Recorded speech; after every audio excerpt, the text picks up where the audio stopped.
বর্ধমান বিশ্ববিদ্যালয়ের ফোর্থ সেমিস্টারের পরীক্ষা খুব সামনেই। আগস্টের শেষেই আশা করি হবে পরীক্ষাটা। তো সেই পরীক্ষার জন্যে CC1D বেঙ্গলির আমি এর আগে সাজেশান দিয়েছি। প্রথমেই সাজেশানটা দিয়েছিলাম আগে।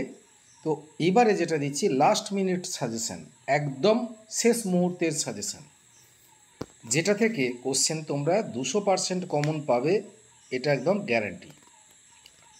তো যাই হোক, বেশি কথা না বলে আমি সাজেশানে ঢুকে যাচ্ছি সরাসরি। প্রথমে দেখো 5 নম্বরের প্রশ্ন।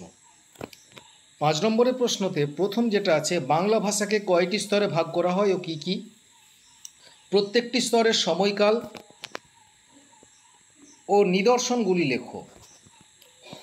বাংলা ভাষার উদ্ভব ইতিহাস বর্ণনা করো, অথবা সংস্কৃত ভাষাকে কি বাংলা ভাষার জননী বলা যায়? যুক্তিসহ লেখো। প্রাচীন বাংলা ভাষার সময়সীমা ও উল্লেখযোগ্য নিদর্শন উল্লেখ করো, এর ভাষাতাত্ত্বিক বৈশিষ্ট্যগুলি লেখো। আদি মধ্য বাংলার সময়সীমা ও উল্লেখযোগ্য নিদর্শনগুলি উল্লেখ করে ভাষাতাত্ত্বিক বৈশিষ্ট্যগুলি লেখো। সাধু ও চলিত ভাষার মধ্যে পার্থক্য লেখো। ঝাড়খণ্ডী উপভাষার এলাকা উল্লেখ করে এর ভাষাতাত্ত্বিক বৈশিষ্ট্যগুলি লেখো। রাঢ়ী উপভাষার এলাকা উল্লেখ করে এর ভাষাতাত্ত্বিক বৈশিষ্ট্যগুলি লেখো।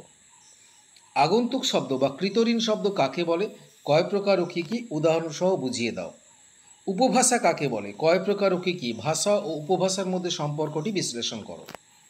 বরেন্দ্রী উপভাষার এলাকা উল্লেখ করে এর ভাষাতাত্ত্বিক বৈশিষ্ট্যগুলি লেখো।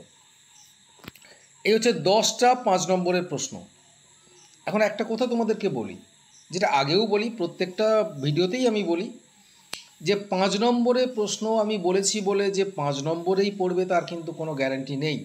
5 নম্বরের প্রশ্নটা হয়তো 10 নম্বরের ফেলে দিতে পারে, আবার 10 নম্বরের প্রশ্নটাও 5 নম্বরে ফেলে দিতে পারে।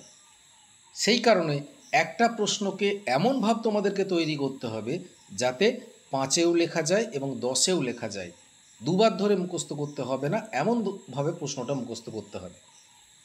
আর আরেকটা কথা বলি, এমনভাবেই আমার নোটগুলো সব এইভাবেই তৈরি করা আছে, যে তো এমনভাবে করা আছে যে 10 নম্বরে পড়লেও এমন লেখা যাবে এবং 5 নম্বরে পড়লেও লেখা যাবে। তাই তোমাদের কারো যদি নোটসের প্রয়োজন হয় খুব শীঘ্রই যোগাযোগ করো, হাতে কিন্তু সময় নেই। যাই হোক, এরপর আমরা 10 নম্বরের প্রশ্নতে চলে যাচ্ছি। 10 নম্বরের প্রশ্ন আছে, অন্তমধ্য বাংলা ভাষার সময়সীমা উল্লেখ করে এর ভাষাতাত্ত্বিক বৈশিষ্ট্যগুলি লেখো। নব্য বাংলা ভাষার সময়সীমা উল্লেখ করে এর ভাষাতাত্ত্বিক বৈশিষ্ট্যগুলি লেখো। বঙ্গালী উপভাষার এলাকা উল্লেখ করে এর ভাষাতাত্ত্বিক বৈশিষ্ট্যগুলি লেখো। কামরূপী উপভাষার এলাকা উল্লেখ করে এর ভাষাতাত্ত্বিক বৈশিষ্ট্যগুলি লেখো। বাংলা শব্দভাণ্ডারে কয় ধরনের শব্দ থাকে ও কী কী, উদাহরণসহ বুঝিয়ে দাও। এই 5টা বড় কোশ্চেন 10 নম্বরের। এই 10 নম্বরের প্রশ্নগুলোও আবার 5 নম্বরে থাকতে পারে, আবার 5 নম্বরের প্রশ্নগুলোও 10 নম্বরে থাকতে পারে। কাজেই তোমাদেরকে সেইভাবেই তৈরি করতে হবে। আরেকটা কথা বলি, টোটাল যে 15টা প্রশ্ন আমি দিলাম, 10টা 5 নম্বর হিসেবে আর 5টা 10 নম্বর হিসেবে, এই 15টা কোশ্চেন তোমরা যদি মুখস্থ করো, টোটাল 60 নম্বরের কোশ্চেনের অ্যান্সার তোমাদের হয়ে যাবে।